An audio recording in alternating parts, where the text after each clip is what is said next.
Assalamualaikum warahmatullahi wabarakatuh.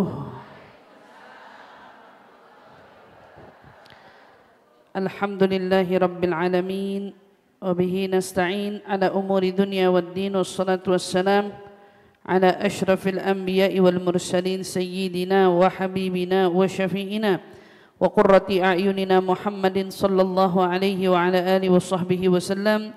Subhanaka la ilma lana illa ma 'allamtana innaka antal alimul hakim. Rabbi zidna ilma warzuqna fahman. Amin ya rabbal alamin. Allahumma inna nas'aluka ilman ladunni wal mashrab safil hani ya wahhab ya ghani.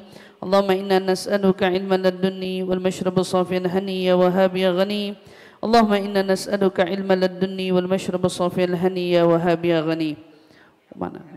نويت تعلم والتعليم والنفع والانتفاع والمذاكرة والتذكير والإفادة والاستفادة والحث على التمسك بكتاب الله وسنة رسول الله صلى الله عليه وسلم والدعاء إلى الهدى والدلالة على الخير ابتغاء مرضاته وقربه وثوابه وحسن الخاتمة مع اللطف والعافية والصلاح العاقبة برحمتك Ya arhamar rahimin.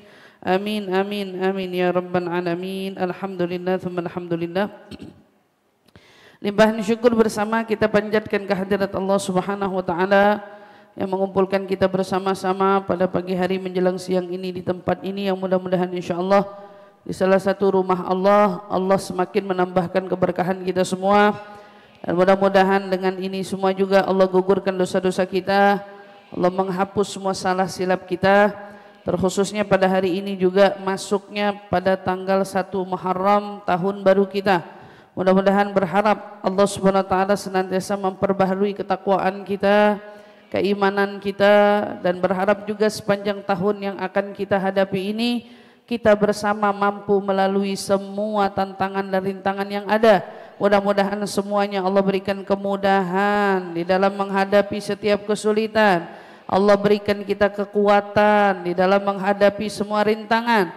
InsyaAllah mudah-mudahan semua Allah Subhanahu wa taala catatkan kita menjadi orang-orang mendapatkan ganjaran yang berlipat ganda dengan limpahnya rizki yang halal yang luas yang barakah insyaallah. Amin ya rabbal alamin. Harapan besar tentu tidak akan pernah ada habisnya. Berharap bahwa nasib selalu berpihak indah kepada kita. Kita selalu kepengen kalau bisa hidup kita tuh semuanya tuh indah. Bisa nggak sih hidup kita tuh semuanya indah? Bisa. Kalau kita mau menyikapi setiap kesulitan dengan kacamata yang berbeda, pasti sulit itu bisa berubah menjadi sesuatu yang indah.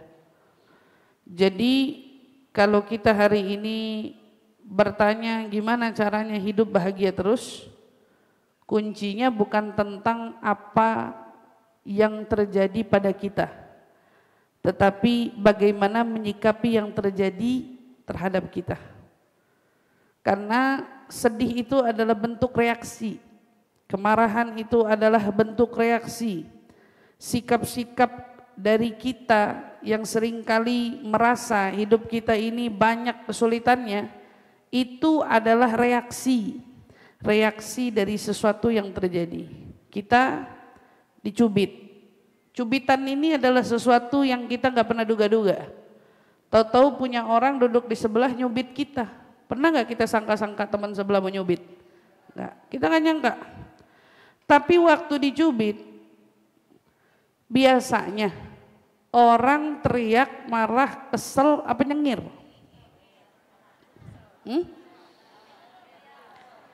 Pas dicubit, orang ini teriak, kesel, marah, apa nyengir? Kesel kan? Biasanya gitu kan?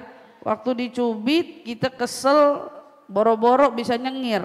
Bawaannya pengen emosi aja udah. Ngapain nyubit-nyubit? Nah, respon cubitan ini adalah reaksi kita kan? Kita bereaksi saat ada yang mencubit. Berarti sebetulnya reaksi kita itu hakikatnya adalah tanggung jawab penuh kita. Kalau kita dicubit pengen nyengir juga bisa. Kalau kita dicubit pengen senyum juga bisa. Tapi permasalahannya kita memilih tidak. Dan bahkan ada dengan mudahnya orang berkata, gimana bisa nyengir orang dicubit itu sakit? Gimana bisa nyengir kalau dicubit itu sakit? Subhanallah. Tapi kalau kita renungkan baik-baik, di sana ada orang yang dicubit marah, ada orang yang dicubit biasa-biasa saja, ada orang yang dicubit tapi dia senyum-senyum. Berarti ini kan bukan tentang cubitannya, berarti bukan tentang kejadiannya, tetapi ini tentang cara kita merespon setiap kejadian yang terjadi pada hidup kita. Ujian-ujian datang, kesulitan-kesulitan datang, masalah-masalah itu datang, semua itu adalah yang tidak bisa kita elakkan. Tapi reaksi kita adalah sesuatu yang bisa sama-sama kita pilih. Jadi besok kalau hidupnya pengen terus bahagia, pilihlah mode happy. Jadi kalau ngadepin semua masalah happy terus. Iya kan? Bahagia terus. Senang terus. Walaupun ustazah maaf habis kehilangan uang. Walaupun habis kehilangan uang. Apa iya orang habis kehilangan uang segitu kagak bisa senyumnya? Enggak dong. Itu pilihan kita, mau reaksinya marah, nangis, sedih, manyun, cemberut, kesel, berlarut-larut, itu pilihan kita semua. Tapi kalau kita mau memilihnya ringan, maka semuanya menjadi ringan. Jadi keadaan-keadaan yang terjadi pada hidup kita itu semua tidak mampu kita elakkan. Begitu juga di tahun yang akan kita lalui ini. Tahun baru ini, mungkin banyak kejutan-kejutan yang bakal terjadi pada kita. Baik mungkin istilahnya enak atau enggaknya. Tapi kita mau sama-sama bertekad. Jika momen-momen tersebut datang, ya Allah pilih saya menjadi hamba yang mampu melihatnya selalu dengan kacamata tersenyum. Melihatnya selalu dengan kacamata bahagia. Melihatnya selalu dengan kacamata gembira. Melihatnya selalu dengan kacamata syukur. Agar apa? Agar kita kalau ketemu sama masalah seberat apapun, kita tetap bisa menjadi hambanya yang tetap bersyukur. Hambanya yang tetap tahu bagaimana caranya bahagia. Hambanya yang tetap tahu bagaimana caranya menjaga kondisi hatinya agar tidak menjadi orang-orang yang buruk prasangka. Maka ingat ya, buruk prasangka ini dosa. Buruk prasangka itu adalah keburukan yang di atasnya tiada yang menandinginya, kata Nabi Muhammad SAW. Baik itu buruk sangka kepada Allah maupun buruk sangka kepada sesama hamba-hambanya Allah. Berarti kalau ada di antara kita yang lagi buruk sangka sama orang, kita lagi buruk sangka sama orang, itu kan berarti setan berhasil menggoda kita. Setan berhasil menghasut kita, setan berhasil membuat rusak hati kita, ingat ya. Maka katanya seorang ulama Ibnu Qudamah, beliau berkatakan gimana sih caranya orang ngilangin prasangka buruk? Gimana caranya melatih hati untuk menjadi orang yang tidak selalu berprasangka buruk? Ada enggak sih kiat-kiatnya? Ada? Kiat-kiat melatih diri untuk tidak berprasangka buruk adalah dengan mendoakan orang yang kau sangkakan buruk. Jadi kalau misalnya kita lagi suuzon nih sama seseorang, janjian sama temen udah dari 3 hari yang lalu, udah siap mau jalan bareng, tiba-tiba begitu mau dekat waktu dia batalin, alasannya kagak jelas. Tanya, kenapa? Lah kan kemarin udah sesuai rencana kita mau keluar. Ya udah maafin deh kita kagak bisa jalan. Maafin kita nggak bisa. Nah saat itu setan masuk tuh. Perannya jadi apa? Ngajarin kita prasangka buruk. Alasan aja nih orang. Ya kan? Alasan aja nih orang. Pinter-pinter dia kemarin udah janji-janjian, tahu ujung-ujungnya batal. Berarti emang nggak bisa dipegang nih orang omongannya. Waduh, prasangkanya kemana-mana. Apa jangan-jangan dia diajakin sama si no gitu ya. Prasangka kemana-mana. Nah, ini yang bikin prasangka kemana-mana kan setan nih, bisikin kita sampai membuat hati kita makin berprasangka buruk. Oke. Waktu kita sadar ada prasangka buruk kepada hati kita untuk seseorang, gimana cara ngobatinnya? Cara ngobatinnya doain tuh orang. Bikin setan kesel. Bikin setan merasa susah payah dia bikin kita untuk prasangka buruk, tetapi sebentaran dipatahkan oleh doa-doa kita yang indah untuk dia. Jadi ada istri punya suuzon sama suami. Katanya mau pulang jam sekian, tahu-tahu ngaret. Kemana tuh suudzonnya? Bisa kemana-mana tuh. Ngayap kemana, pulang kemana, jalan kemana, sama siapa, pulang. Perasaan itu kan nyiksa kita kan. Perasaan itu gak enak ada di kita. Gimana cara ngobatinnya? Doain tuh suami. Doain tuh teman. Doain apa? Doain yang baik-baik. Ya Allah, mudah-mudahan suami saya selalu diberikan keberkahan rezekinya, selalu dipanjangkan umurnya, selalu dijaga kesehatannya. Kan gitu enak doa ya. Begitu sama teman kita juga gitu. Ya Allah, mudah-mudahan teman saya itu Engkau pelihara dia, jaga dia, rawat dia, senangkan hatinya, tinggikan derajatnya, muliakan kehidupan dan rumah tangganya. Pokoknya doa-doain yang baik. Itu setan kesel. Setan kesel tapi bonusnya apa? 2. Kau buat setan menyesal dan kau obati penyakit hatimu dengannya. Berarti dapat obat, dapat bikin setan nyesel. Dan itu ternyata salah satu cara yang bikin kita itu punya prasangka bisa lurus. Setiap kali kita datengin ada aja perasaan, ya Allah, prasangka saya kok sama dia kagak bener ya. Perhatiin aja dia. Tanya kabarnya, kemana aja, gak ada kabar, sehat. Daripada gedein prasangka kan mending gedein perhatian.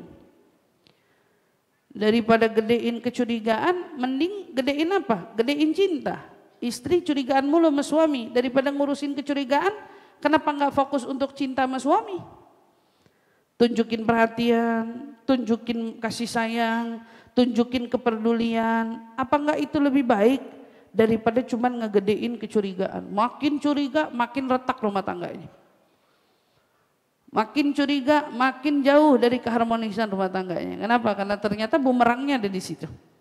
Dan itu adalah salah satu tipu daya syaitan. Maka kita jaga hati kita yang eman-eman, yang sayang-sayang. Punya hati itu dijaga, dirawat. Terutama jauhin dia dari ruang lingkup prasangka buruk. Karena itu yang paling merusak jiwa raga kita. Hati dirusak, pikiran dirusak, semua dirusak. Tapi mudah-mudahan kita berdoa sama Allah. Ya Allah, ini baru masuk tahun baru Islam.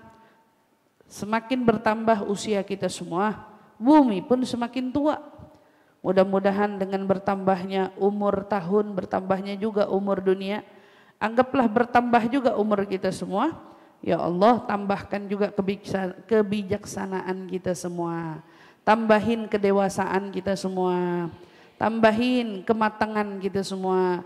Agar kita selalu bijaksana dalam menyikapi setiap masalah persoalan hidup kita. Insya Allah, amin ya rabbal alamin. Tapi kita mau lanjut.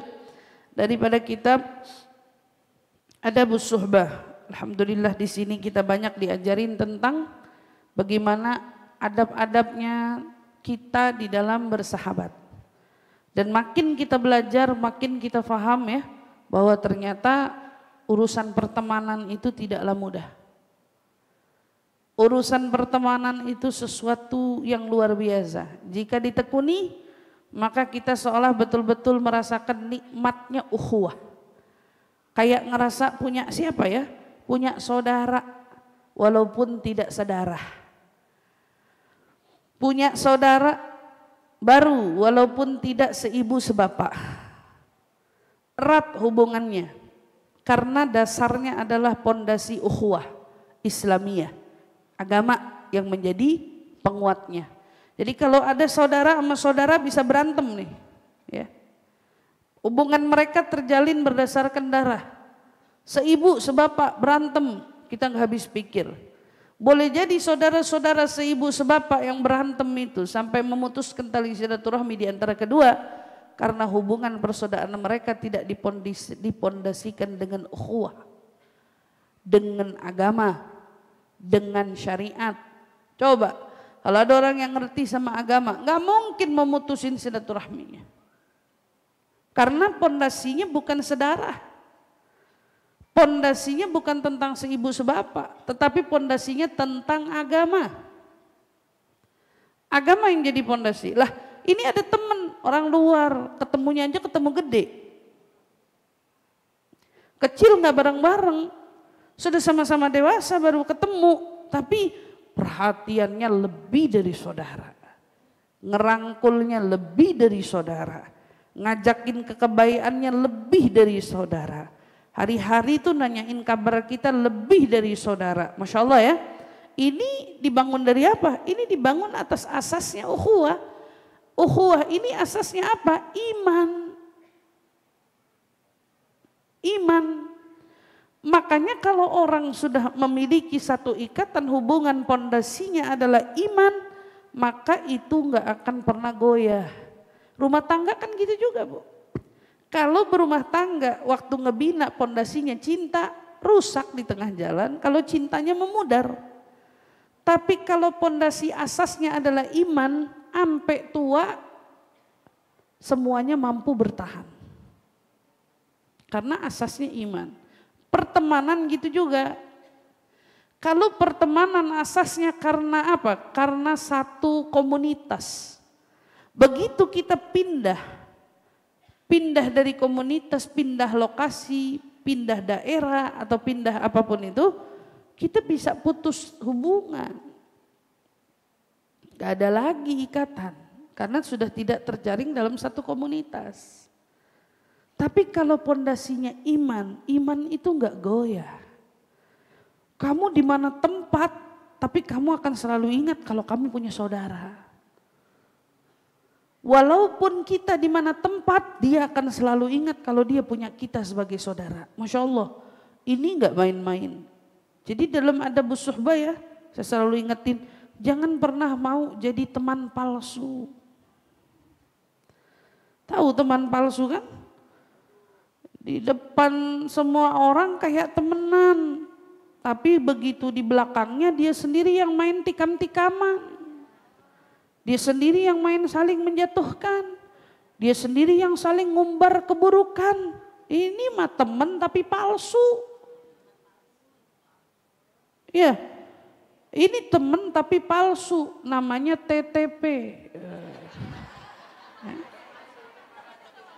Bukan TTM, bukan. Ini namanya TTP. Teman tapi palsu. Banyak apa kagak yang begitu modelnya? Kita mau ngejauh. Ustazah gimana caranya biar saya kagak ketemu sama yang modelnya TTP? Jangan jadi TTP. Makanya kita belajar dalam membangun hubungan pertemanan, jangan palsu. Jangan palsu, karena Allah bangun hubungan pertemanannya itu karena iman. Bangun ikatan ukhuwahnya itu karena landasan agama, syariat. Jadi kita mau duduk di mana aja ya. Dan kita mau jadi siapa saja pada teman-teman tulus itu, kita tidak akan pernah khawatir untuk ditinggalkan. Karena mereka siapa? Mereka teman-teman tulus. Kalau tadi TTP, ini TTT. Teman-teman tuh tulus. Kita mau cari teman-teman tulus, jangan nyari, tapi jadilah si teman-teman tuh tulus. Berarti berawalnya dari siapa? Dari kita. Dari kita. Insya Allah kalau kitanya jadi teman tulus, maka orang-orang yang dekat kepada kita akan juga belajar menjadi teman-teman tuh tulus. Tapi jangan sekali-sekali mau jadi teman palsu. Ya, gambarannya pertemanan tapi ternyata rusak di dalamnya atau di belakangnya. Naudzubillah min dzalik. Maka hak-hak yang sudah kita pelajari ini Ingetin sama kita sejauh mana selama ini kita di dalam pertemanan, dalam persahabatan sudah menunaikan tanggung jawab kita bersama.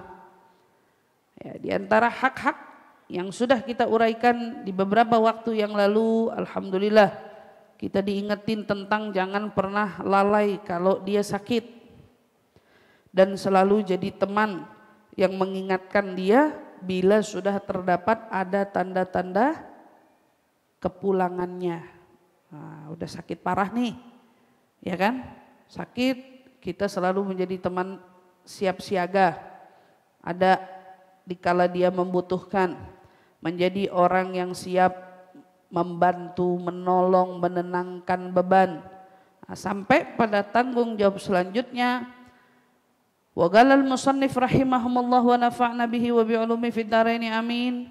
Radhiyallahu anna wa ankum an sa'iril ummah ajma'in ila an qal an yushira indahu idza sabah idza kana fi halah tufdhil al maut farubbama yakunul ajal fi dhalikal waqt fayufariquhu ala wafaihi bihaqqihi. Maka tanggung jawab saudara atas saudaranya ialah rela begadang di sisinya hingga pagi hari. Apalagi kalau sudah kita jumpai keadaannya yang kian hari kian memburuk. Artinya apa? Bukan cuman jenguk loh, tetapi ada di sisinya. Bukan cuman jenguk. Kalau teman sesungguhnya yang dimaksud atau teman yang sudah dianggap sebagai saudara yang dimaksud, maka kita bukan lagi menjadi orang yang jenguk, tetapi orang yang ikut menunggunya saat dia sakit, mengurus keperluannya saat dia sakit. Apalagi sudah kita temukan adanya tanda-tanda sepertinya kondisinya kian hari kian menurun, maka ajal bisa datang kapan aja. Itu model teman yang setia begitu, maka dia akan rela bergadang, berjaga sampai waktu pagi demi saudaranya itu. Begadang. Kadang-kadang kan gitu ya, saudara sakit karena hati ditutupi dengan emosi, dengan benci, nengokin juga kagak. Lah, saudaranya sakit, saudara yang lainnya milih merem. Kenapa? Karena berasa temannya udah banyak yang peduli loh, banyak yang ngurusin, katanya dibilang. Ya, inilah kadang-kadang cerminan yang paling gak enak dilihat. Ada hubungan yang kalau kita lihat lebih detail ternyata kayaknya hubungan iman itu lebih kuat daripada hubungan darah. Sebetulnya kan kalau dilihat-lihat enak apa kagak? Kagak enak. Karena kayaknya bayangan kita selama ini hubungan antara seibu sebapak itu kan lebih erat. Bahkan nasab kita ini. Saudara sebapak kita, sekandung kita. Tapi ternyata fakta realita ada buktinya. Di tengah saudara-saudara yang begitu peduli sama saudaranya, ada juga saudara-saudara seibu sebapak yang acuh pada saudaranya. Gak peduli, gak mau ngurus, gak mau tahu. Ini nih yang kadang-kadang bikin kita jadi sedih. Tapi Allah hibur. Di tengah saudara-saudara mungkin yang tidak siap siaga untuk kita, ada saudara-saudara yang mungkin dipertemukan di waktu dewasa, mereka lebih rela begadang buat kita, lebih rela berjaga untuk kita, lebih rela ngerawatin kita. Maka hal yang semacam ini kita mungkin bisa saja ketemu situasinya. Makanya sama orang yang baik-baik, kalau dibilang Nabi kan, sama tetangga yang baik. Karena biar gimana juga, kita tuh nggak cukup hanya mengandalkan orang di dalam rumah. Kalau ada situasi-situasi genting, itu orang di samping kanan kiri rumah kita bakal menjadi penolong kita. Nama situasi-situasi tertentu kita nggak tahu ya. Ada kejadian apa, kan pasti yang digedor pertama rumah tetangga. Makanya sama tetangga suruh baik-baik. Sama tetangga jangan ada masalah, ada apa gitu ya. Karena udah lumrah kalau hidup itu butuh ditolong sama yang lain. Kita wafat sendiri, tapi ternyata yang bawa keranda banyak. Ini ngingetin sama kita, jadi orang jangan sombong sendiri. Kamu kalau wafat perlu digotong juga. Mau sombong-sombong, wafatmu itu kamu gak bakalan ketemu mobil yang bisa bawa jenazahmu sendiri, nguburin kamu sendiri. Kamu tetap butuh sukarela orang yang mau nganterin jenazahmu sampai liang lahat. Kalau hidup mau sombong-sombong lagi mana? Hidup mau sok bilang saya juga gak butuh pertolonganmu. Iya, hari gini lagi hidup bisa ngomong begitu. Entah kalau udah gak ada gimana? Berani ngomong begitu? Mandi sendiri aja kagak bisa. Pakein baju kafan sendiri aja kagak bisa. Iya kan? Jangan sombong. Orang-orang bilang di dunia gak butuh. Itu orang sombong begitu. Sama temen begitu kan, kalau lagi marah gak butuh. Kalau akur-akur kan enak ya. Masuk ke dalam liang lahat, ada yang ingat, ada yang doa, ada yang kangen, ada yang ziarah, kan enak. Tapi kalau hidupnya dulu bilangnya gak butuh. Yang mau nganterin jenazah juga berasa gak perlu. Dulu hidupnya gak butuh sama kita, sendirian aja. Tapi faktanya, nyatanya Allah selalu tunjukkan kepada kita gak ada orang meninggal jenazahnya bergeletak begitu aja. Selalu ada orang-orang baik yang pada akhirnya mau sukarela nolongin kita. Itu bayangin situasinya kalau kita udah gak ada, betapa malunya kita kalau dulu di dunia selalu ngomong gak butuh. Tinggal ngomong gak butuh. Emang siapa dia ngasih kita makan? Emang gak ngasih kita makan. Emang gak nempatin kita rumah, gak ngasih kita rumahnya. Tapi rumah kita besok gak bisa kosong aja kalau kita meninggal dunia. Mau gak orang rela jalan ke rumah kita buat takziah, jenguk keluarga kita yang kita tinggal? Itu semua gak dibangun atas asas gak butuh. Tapi semua itu dibangun atas asasnya merasa butuh. Merangkul, menyatukan, menguatkan, dan disitulah tanggung jawab saudara sama saudaranya.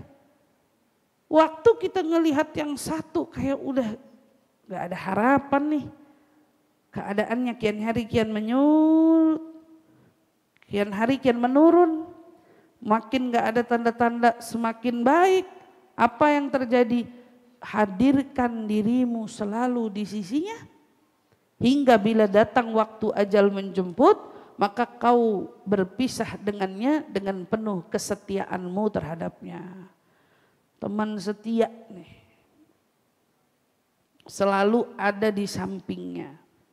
Selalu menemani dalam suka maupun duka, sulit mudahnya, ada bersama. Kalau orang mau ngejalin pertemanan semacam ini, jauhin kata-kata gak butuh.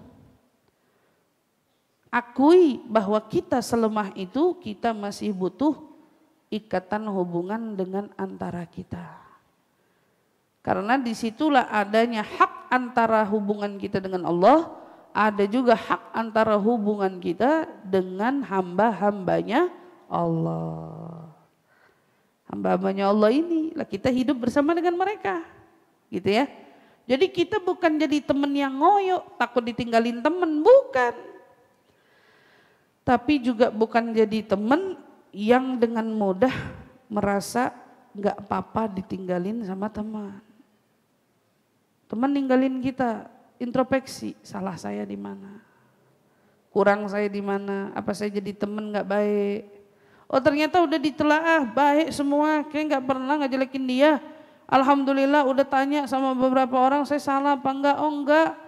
Kayaknya kalau dilihat dia tanya sama yang bijak bilang alhamdulillah, kalau saya lihat sih kamu baik-baik aja. Oh berarti kalau sampai ditinggalin juga dia belum baik untuk kita. Sesimpel itu ya. Oh ya berarti dia belum baik untuk kita. Sampai di situ. Ini hak. Artinya menunjukkan solidaritas Kalau ada di antara saudara-saudara seiman kita yang sedang sulit, masa-masa akhir hayat, jangan sampai kita cuman jadi orang yang tinggal dengar berita kematiannya. Nanti kalau sudah meninggal baru main ngaku-ngaku. Ini teman akrab saya. Saya sama dia, kalau udah meninggal nih. Tapi waktu hidup, waktu sakit boro-boro. Waktu hidup, waktu sakit nggak sempet nengokin. Tapi begitu wafat maunya jadi yang paling deket. Waduh, cerita kesana kemari deket. Hubungan saya sama almarhum deket. Hubungan saya sama almarhumah deket. Subhanallah. Manusia ya. Waktu ada, udah nggak ada baru ngomong deket. Kemana aja. Solidaritas itu penting. Selanjutnya, wa min haqqul akh 'alal akh. Tanggung jawab saudara atas saudaranya lagi adalah an yusaddiquhu idzan tasaba ila ahad minal akabir min auliya au ulama au umara. Kita hendaknya percaya jikalau nasab dia bersambung dengan salah satu tokoh-tokoh besar seperti wali-waliullah atau seperti ulama atau seperti para tokoh-tokoh terhormat lainnya. Punya teman, oh saya tuh dulu tuh cucunya Raden ini. Saya itu dulu cucunya Kiai ini. Nanti kalau jadi teman bener tuh, mau dia ngomong dia cucunya siapa, hendaknya kamu tidak menjadi teman yang meragukan ucapannya. Ngarang nih orang, masa bilang cucunya, misalnya kita mau sebut cucunya Imam Syafi'i. Dari mana cucu Imam Syafi'i? Ini bukan teman yang baik nih. Karena teman yang baik itu akan dengan sukarela percaya dengan kita. Begitu juga dalam pertemanan ada orang bilang, saya alhamdulillah keturunan Rasul. Nah, banyak kan orang sekarang diajarin untuk jangan percaya, ngaku-ngaku keturunan Nabi gitu ya. Lah kalau udah hidupnya biasa diakui sebagai itu, tumbuh di sekitaran orang-orang yang mengakui itu, terus tiba-tiba hari ini mau nggak percaya kan lucu. Istilahnya, percaya, pertemanan nggak ada keraguan. Walau itu menyangkut urusan nasab, bayangin aja.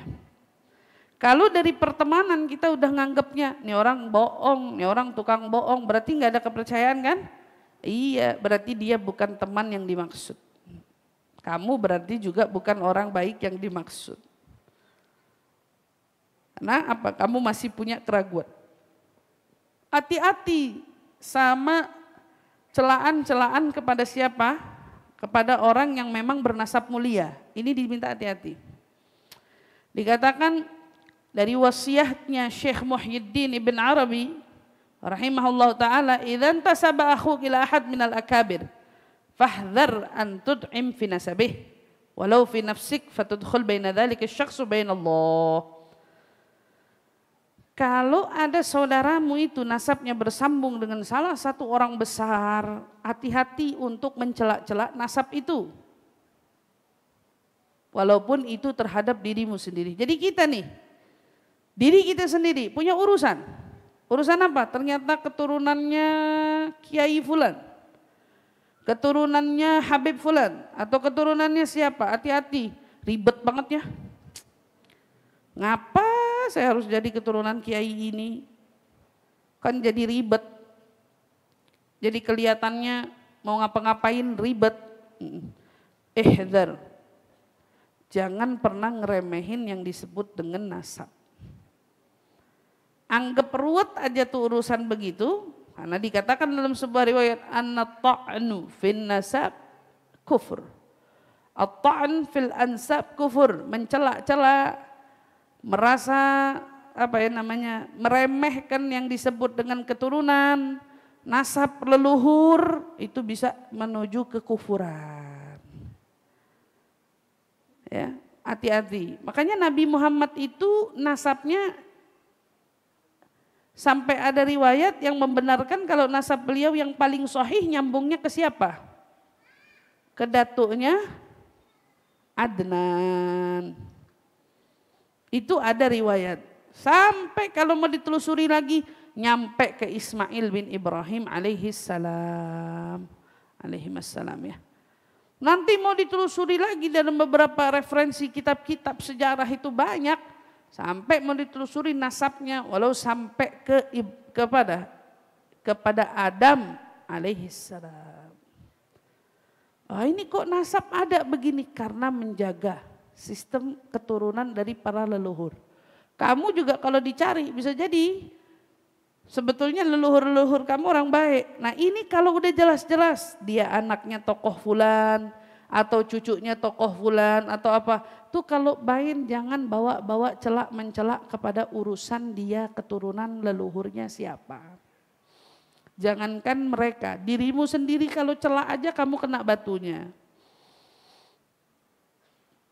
Kan saya sudah pernah ngingetin, orang-orang di sana lagi mencelak-celak tentang katakanlah keturunan Nabi Muhammad SAW. Entah isunya apa dan entah masalah dia apa, apapun itu urusannya jangan pernah ikut-ikut komentar di sana. Cuma ngingetin doang. Jangan ikut-ikut komentar di sana. Tanggung jawabnya besar. Orang tidak bisa sembarangan membatalkan nasab orang. Main batalin nasab, itu urusannya sampai akhirat. Gitu ya, membatalkan nasab yang mana nasab itu sejujurnya benar. Oh, itu sampai bisa ke akhirat. Kita jangan ikut-ikutan di situ. Urusan dia nggak tahu urusannya apa, kenapa begitu-begitu amat. Kita mah jaga-jaga aja diri kita. Semoga Allah jaga. Nah, haknya kita di sini apa? Oh, dengar ada saudara kita, kamu turunan siapa? Alhamdulillah saya keturunan Kiai Haji Syekh Khalil Bangkalan. Oh, Masya Allah, ente masih cucunya Syekh Khalil? Iya, percaya aja, nggak usah pakai nanya. Mana nasabnya? Ribet banget ya. Mau temenan aja repot banget. Oh, saya itu masih ada keturunannya ini dulu. Siapa? Katakan. Wali Songo. Wali Songo. Nah, jangan bawa-bawa. Kalau berantem sama teman, cucunya Wali Songo kok begini modelnya. Nggak bener tuh ribut bawa-bawa nasab. Nggak bener. Punya saudara gitu ya, punya temen gitu. Kita tahu dia punya hubungan dengan tokoh besar. Di sini tokohnya bukan tokoh-tokoh besar secara duniawi. Saya ngomongnya tokoh-tokoh besar itu secara ukhrawi aja, ulama ya, kiai, habaib. Walaupun dia tokohnya duniawi juga besar di mata orang-orang, kita suruh punya jaga tata krama sama mereka lah, apalagi kalau urusannya berkenaan dengan para anak-anak keturunannya para kiai dan para habaib. Ini anak siapa? Anak presiden. Wah. Dihormatin apa kagak? Cucu siapa? Cucu presiden. Dihormatin apa kagak? Ada yang bisa semena-mena sama cucunya. Ini siapa nih? Ternyata bapaknya punya kursi di DPR. Jagain. Bikin salah juga nggak apa-apa. Lah kok bisa? Dan di pertanyaan kok bisa? Karena itu ranahnya sensitif. Salah masalah aja. Sebenarnya kan orang bawa gimana sih? Anaknya bapak ini kok tingkah lakunya begini model, kan gak nyambung sebenarnya. Anak mah anak aja gitu ya. Coba kalau ada orang bisa berani ngomong kayak gitu, coba ngomong, gimana sih Nabi Nuh? Dia kan Nabi, anaknya kok bisa nyeleweng, anaknya kok bisa nyimpang, gak bisa digituin. Atau mungkin Nabi Lut, gimana sih Nabi Lut, dia kan Nabi, bininya aja kagak bisa diurusin. Bisa kita ngomong begitu? Nggak bisa. Maka yang namanya disebut dengan hubungan nasab itu sensitif. Hormatin boleh, celak-celak bawa-bawa itu nggak boleh. Hormatin atas dasar kita udah pernah bahas di awal-awal ya. Oh, kalau dia adalah seorang guru, seorang tokoh, seorang apa, hormati dia sesuai dengan posisinya. Tapi kalau ternyata hari ini kita dapat, ya Allah, dia ternyata keturunan orang besar, dia orang baik, dia orang yang perlu kita jaga, perlu kita pelihara. Ini nggak boleh bawa-bawa, apalagi sampai unsur ke atas-atasnya.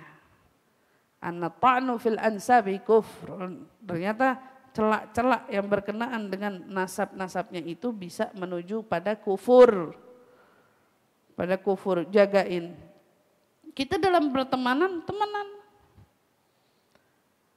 Merasa beruntunglah kalau bisa berteman dengan orang-orang punya apa? Punya hubungan erat sama orang-orang hebat. Misal contoh dulu ya zamannya saya di Hadramut, Al Habib Umar itu kan punya anak umurnya nggak jauh beda sama kita. Nggak jauh beda sama kita. Kita kalau mau temenan sama anaknya guru, nggak tahu kalau saya dari dulu susah. Saya juga nggak paham kenapa, susah.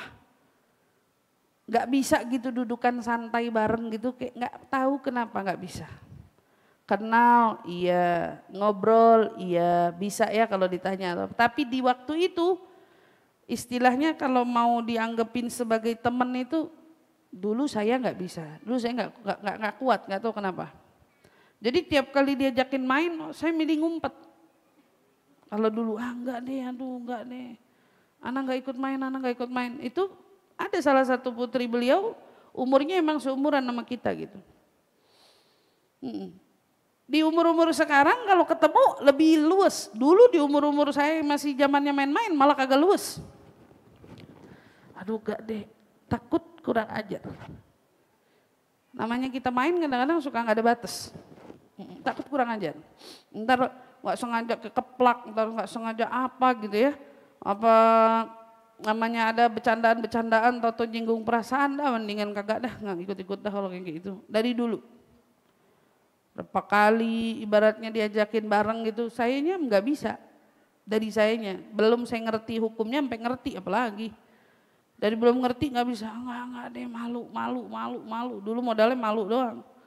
Nggak deh, nggak. Nah ternyata makin kesini belajar paham ya. Wah untung dulu kagak berteman. Kalau berteman kan ada aja pada saat itu. Nah segitunya tuh kita ngejagain. Kalaupun seumpamanya berteman, seenggaknya kalau udah punya ilmunya kan enak. Berarti kita tahu bagaimana menempatkan dia dalam posisi pertemanan itu. Wah besok punya teman, siapa dia? Anaknya Fulan. Ini Fulan terkenal di mana-mana, ini Fulan terhormat di mana-mana, terpandang di mana-mana. Kira-kira mau temeninnya kayak gimana? Ya ada halnya, ada batasnya. Jangan semena-mena. Ini kan kita temenan kan? Berarti kita bebas deh, mau celak dia, mau apain dia. Dalam pertemanan hakikatnya semua nggak pantas. Kalau untuk babnya nyela. Nggak ada temen makin deket makin gampang celaknya, enak aja. Makin dekat makin ngehormatin dong. Makin dekat bukan makin ngejatohin dong. Makin dekat bukan makin ngehina dong. Kadang-kadang berasa dekat jadi gampang mau ngomong apa aja. Kalau ngomong apaan aja enak. Kadang-kadang sedekat itu justru begitu dapat sakitnya luar biasa. Betul apa kagak? Berasa deket banget terus tiba-tiba dari yang deket ini ngomong sesuatu, sakitnya kayak apa? Sakit itu luar biasa, makanya jaga muamalah kita. At-ta'an la khair fi. Menghardik, mencela gitu ya, atau apapun itu enggak ada baiknya. Kalau urusan nasab leluhurnya aja enggak boleh kita celak-celak, apalagi dirinya. Kalau bahasanya ya Allah urusan ini aja enggak boleh dicelak-celak. Kita nggak boleh bawa di anak siapa, keturunan siapa, gimana kira-kira dengan urusan dirinya. Ma fi haqqihi. Dijaga.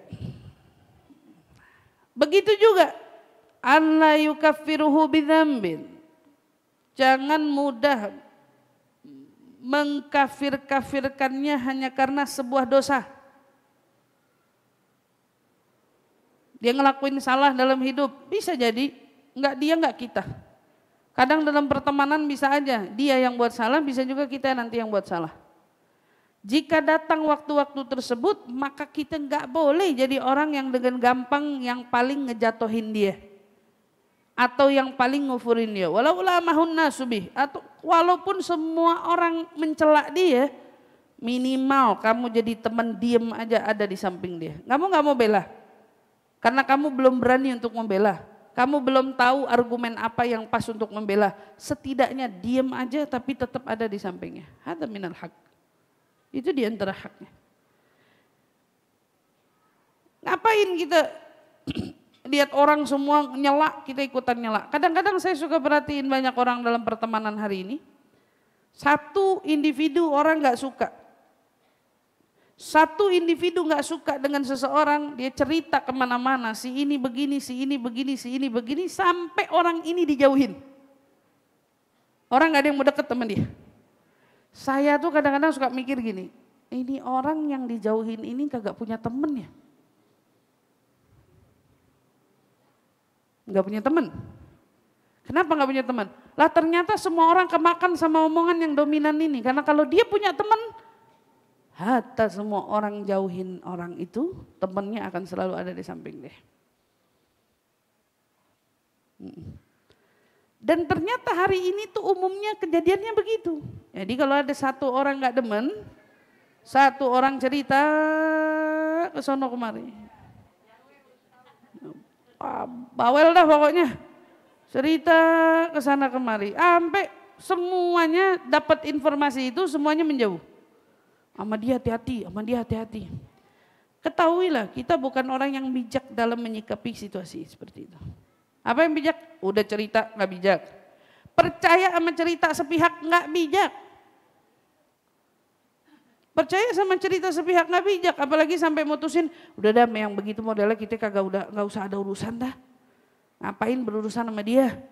Kamu tahu juga kagak, kamu pernah ngadepin juga enggak. Ngobrol sama dia juga kagak, kok gampang percaya begitu aja? Berarti kan hari ini betul-betul terlihat, ya Allah percerminan dalam pertemanan itu. Betul-betul hari ini itu enggak ada. Karena ternyata satu sama lain ninggalin dengan mudah. Pokoknya enggak boleh ada masalah, bubar. Enggak boleh ada urusan, buyar. Enggak boleh ada apa-apa masalah, putus. Udah kita nggak ada urusan lagi sama dia, udah putusin aja. Ya Allah, hubungan tuh mahal. Orang mau ngomong ke sana kemari, biarin aja.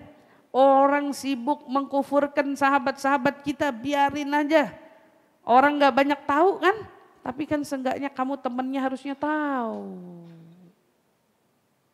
Kamu harusnya tahu. Jadi jangan gampang main cap, nyala-nyalahin, kufur-kufurin. Oh si itu tuh dia tuh kemarin saya lihat katanya habis jalan tuh sama orang, katanya selingkuh ya, rumah tangganya begini ya, sama lakinya begini ya.